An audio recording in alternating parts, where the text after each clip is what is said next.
નમસ્કાર, હું છું પ્રિયા અને તમે જોઈ રહ્યા છો જનતા કી જાણકારી ન્યૂઝ। નજર કરીએ આજના સમાચારો। રાજકોટ જિલ્લાના ઉપલેટા તાલુકાના ગધેથડ ગામે વાળા પરિવાર, કબીરજી બાપુ તેમજ લાલબાપુ પરિવાર દ્વારા ભાગવત સપ્તાહનું આયોજન કરવામાં આવ્યું। ઉપલેટા તાલુકાના ગધેથડ ગામે ગાયત્રી આશ્રમ ખાતે લાલબાપુ પરિવાર દ્વારા અનેક કાર્યક્રમો કરવામાં આવે છે, જે દર કાર્યક્રમોમાં ગાયત્રી મંદિર ખાતે હજારો શ્રદ્ધાળુઓ પધારે છે। ત્યારે આ ગાયત્રી આશ્રમ બાજીમાં ગધેથડ ખાતે ફરી એકવાર ભાગવત સપ્તાહ જ્ઞાનયજ્ઞનું ભવ્ય આયોજન શ્રી વાળા પરિવાર દ્વારા, કબરજી બાપુ પરિવાર અને લાલબાપુ પરિવાર દ્વારા ગધેથડ ગામ ખાતે કરવામાં આવ્યું હતું।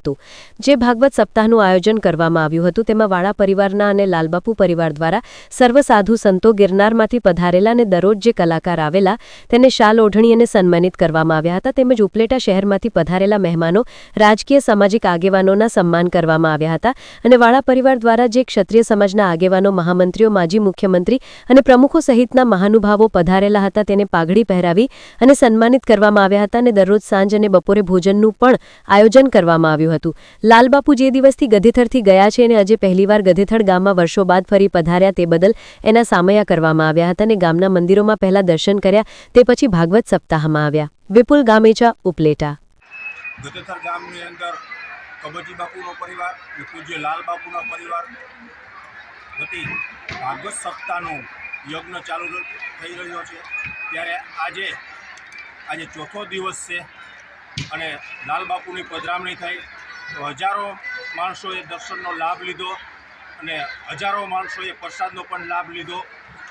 ઘણા બધા સૌરાષ્ટ્ર ગુજરાતની અંદરથી બધા સંતો પધાર્યા, રાજકીય પણ ઘણા બધા પધાર્યા। માજી મુખ્યમંત્રી શંકરસિંહ વાઘેલા, પ્રદીપસિંહ, હકુબા, અમારા સ્ટેટુ તેમજ કેશવદેવસિંહ, બધા તમામ આજુબાજુના બધા આગેવાનો, માતાઓ, બહેનો અને અમારા આમંત્રણને માન આપી અને આ અમારી ભાગવત સપ્તાહને, અમારા પ્રસંગને દીપાવવા માટે આ બધાય જે અમારા પ્રસંગને દીપાવવા માટે બધાય પધાર્યા છે, આ બધાયનું આ તકે અમે વાળા પરિવાર, અમારા કબરજી બાપુના પરિવાર અને પૂજ્ય લાલ બાપુનો પરિવાર અમે એમનો ખૂબ ખૂબ ધન્યવાદ પાઠવીએ છીએ અને એનો શબ્દથી એનું સ્વાગત કરીએ છીએ।